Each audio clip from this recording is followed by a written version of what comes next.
President, ഇതിനകത്ത് ഏറ്റവും പ്രധാനപ്പെട്ട കാര്യം സംസ്ഥാന സർക്കാരിനോടുള്ള ആന്റി ഇൻകുംപൻസി വളരെ കൂടുതലാണ്.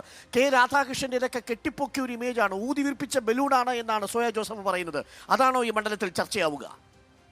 രാധാകൃഷ്ണനെ പോലുള്ള ഒരു സമാരാധനായ പൊതുപ്രവർത്തകനെ ഈ രൂപത്തിൽ അധിക്ഷേപിക്കാൻ UDF-നല്ലാതെ മറ്റാരും ആർക്കും കഴിയില്ല എന്നാണ് ഞാൻ കരുതുന്നത്. ഈ കേരളത്തിലെ ജനത കക്ഷി രാഷ്ട്രീയത്തിന് അതീതമായി ആദരവോടുകൂടി നോക്കിക്കാണുന്ന ഒരു പൊതുപ്രവർത്തകനാണ് LDF സ്ഥാനാർത്ഥി കെ രാധാകൃഷ്ണൻ. അദ്ദേഹത്തിൻ്റെ വിജയം ഞങ്ങളുടെ ഉറപ്പല്ല, ഇത് ആലത്തൂർ പാർലമെൻറ്റ് മണ്ഡലത്തിലെ ജനങ്ങളുടെ ഉറപ്പാണ്. ജനങ്ങളാണ് അദ്ദേഹം വിജയിക്കുമെന്ന് ആവർത്തിച്ചു കൊണ്ടിരിക്കുന്നത്. അത് അടിവരയിടുന്ന തെരഞ്ഞെടുപ്പ് ഫലമായിരിക്കും വരുന്ന ജൂൺ 4-ന് ഇവിടെ നമുക്ക് കേൾക്കാൻ കഴിയും. പക്ഷേ രമ്യ ഹരിദാസിനെതിരായിട്ടുള്ള വികാരത്തെക്കാൾ സംസ്ഥാന സർക്കാരിനെതിരായിട്ടുള്ള വികാരമുണ്ടെന്നാണ് സോയ പറയുന്നത്.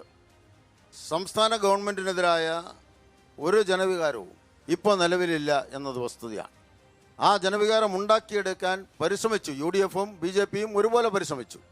അതുകൊണ്ടാണ് കേരളത്തിലെ 64 ലക്ഷത്തോളം വരുന്ന പാവപ്പെട്ട മനുഷ്യർക്ക് വിതരണം ചെയ്തുകൊണ്ടിരിക്കുന്ന ക്ഷേമ പെൻഷനെ തടയാൻ UDF-ൻ്റെ കോൺഗ്രസിൻ്റെ ഗൂഢാലോചന ഫലമായി അവിടെ കേന്ദ്ര ഗവൺമെൻറ്റിൽ സ്വാധീനം ചെലുത്തി ഈ ക്ഷേമ പെൻഷൻ വിതരണം നടത്തുന്നതിന് വേണ്ടി ഗവൺമെൻറ് ഉണ്ടാക്കിയ ഒരു സംവിധാനം, കടമെടുത്ത് ബാങ്കുകളിൽ നിന്ന് ക്ഷേമ പെൻഷൻ വിതരണം ചെയ്തുകൊണ്ടിരിക്കുന്ന ആ സംവിധാനത്തെ തടയിടാൻ, വായ്പയെടുക്കാൻ പാടില്ല എന്ന തിട്ടൂരമിറക്കാൻ ഇവിടെ നിന്ന് തിരഞ്ഞെടുക്കപ്പെട്ട MP ഉൾപ്പെടെ കേരളത്തിലെ 18 MPമാരും കേന്ദ്ര ഗവൺമെൻറ്റിൽ സമ്മർദ്ദം ചെലുത്തിയതിൻ്റെ ഫലമായി 5 മാസക്കാലം ഈ കേരളത്തിലെ പാവപ്പെട്ട മനുഷ്യരുടെ ക്ഷേമ പെൻഷൻ ഇവർ തടസ്സപ്പെടുത്തി.